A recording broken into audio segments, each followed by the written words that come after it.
As we sit here and we think about Mental Health Awareness Month, it makes me wonder sometimes, do people really get it? People question, can you be healed from PTSD? Can you be healed from depression, anxiety, grief, bipolar disorder, schizophrenia? Can you be healed? The question is, yes, you can be healed. But is healing to you meaning it never comes back? Because let's ask ourselves this. You can be healed from cancer, but let's say cancer comes back. Does that mean you never was healed to begin with? That's a question. I know. Tough question, right? The reality is you are healed. You can be healed from PTSD. You can be healed from anxiety, depression. You can be healed from all those things. But that does not mean it won't come back. Certain things can trigger it all over again. And then you're starting over. But the reason why people with mental illness seek help, take medication, go to counseling, go to therapy is to build up is to build their immune system up, their immune system mentally. Because they can build up these processes, these things that help them, their coping mechanisms, to the point where when triggers happen, that it keeps it from spiraling to the point where they just came from.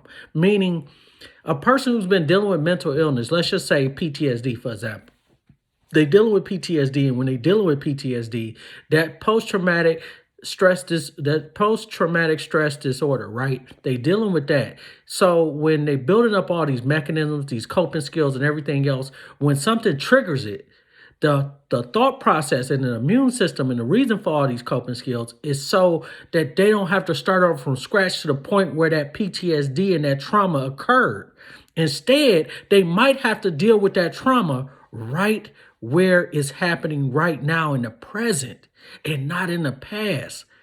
So that's why we cannot sit up here and act like just because someone has a mental illness that they cannot be cured. Just because someone has a mental illness that they are completely healed. They are healed for a time period. And they can be healed. They could go on 8 years, 9 years, 10 years. But then another trauma could happen. It could be the loss of a loved one, a loss of a child. It could be a job loss. It can be anything.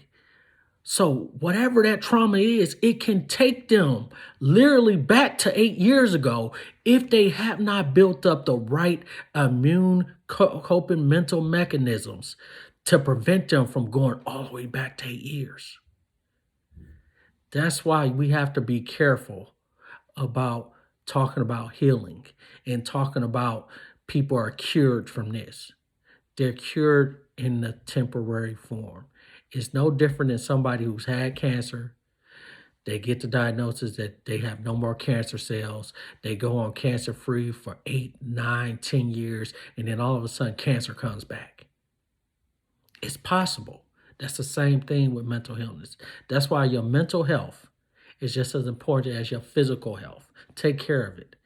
Make sure you get all the antibodies that you can and the immune processes you can mentally from your counselors, the coping mechanisms, the things that you need to help you build up enough willpower, enough strength that whenever an obstacle comes your way that could trigger you back down that same mental diagnosis you had before, that it doesn't take you as far back to where you started when you first was diagnosed with the mental condition that you have.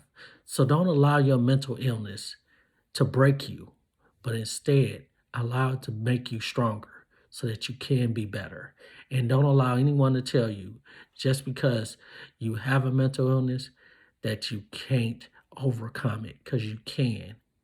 But it's not a permanent fix, but it can be as permanent if you put the work in and if you continue to feed your mental mind and you continue to do the processes that you and your therapists and counselors came up with. That's my 2 cents for Mental Health Awareness Month.